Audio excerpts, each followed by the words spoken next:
Welcome to the big show. It's the Retire Young radio show. If you're a first-time listener, thanks for stopping by. I am your host, Joshua David, and we are happy to have you with us today.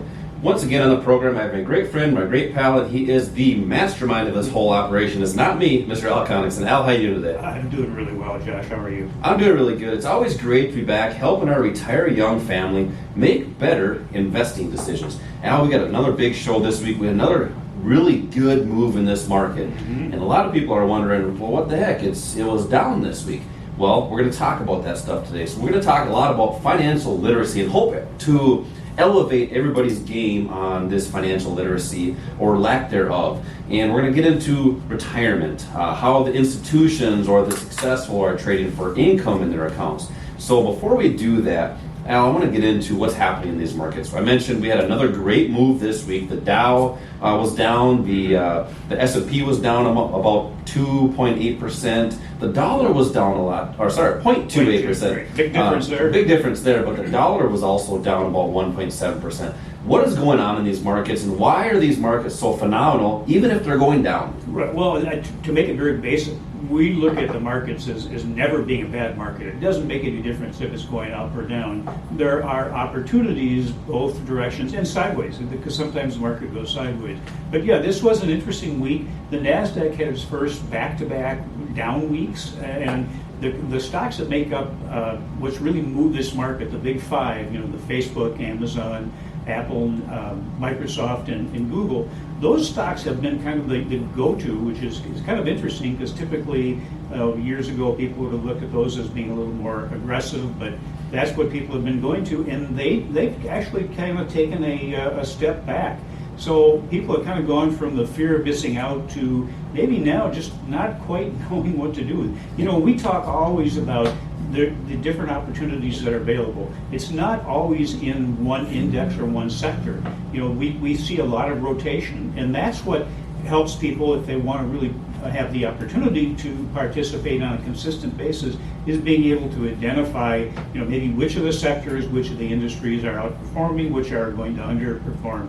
But the real key for anybody that is going to look at the market or the markets, there's more than one market, is to keep it simple. And one of the problems I think a lot of people have is that they make it too complicated. They overthink things.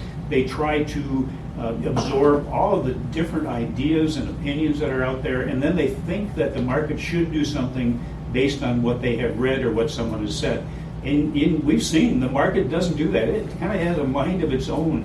What might cause it to go up one day, the very same thing may cause it to go down the next day. So you can't predict based on what you think is going to happen. Anybody who wants to participate needs to understand how the market functions and why price moves, what causes prices to move, because that really is the key thing to understand. Yeah, it's supply and demand, and it's buyers and sellers. So real quick, explain how that really works, because we know the public does things a little bit differently than the successful or the institutions. Right. Well, and I guess the question is, why do institutions, why do the successful, the pros, Goldman Sachs, J.P. Morgan, Warren Buffett, Ray Dalio, the hedge fund managers, why do they take a certain position in a certain stock? Why do they get in at a certain price? Why do they get out? And I guess the real reason is that they know what the true value of something is at any particular time.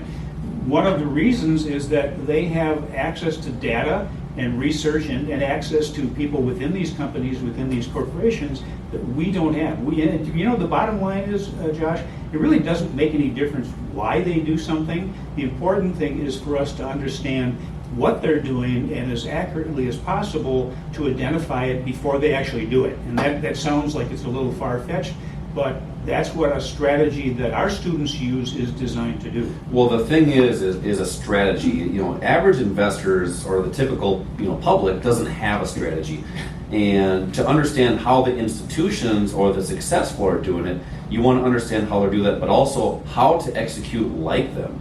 And it all comes down to supply and demand. It's where the buyers come in and also where the sellers come in. We talked about this week being a phenomenal week. It was a down market. It's a good thing. We're going to talk a little bit about shorting in the next segment here. Al, coming up in this next segment, we have a lot of listeners that want to understand how the institutions or the successful are trading for income, how they're generating extra cash flow. So coming up next, we're going to talk about these different asset classes that they may be using. There's a stock market. Everybody knows that. There's other assets that may have a better opportunity for the average investor. This is Josh and Al. We will be right back.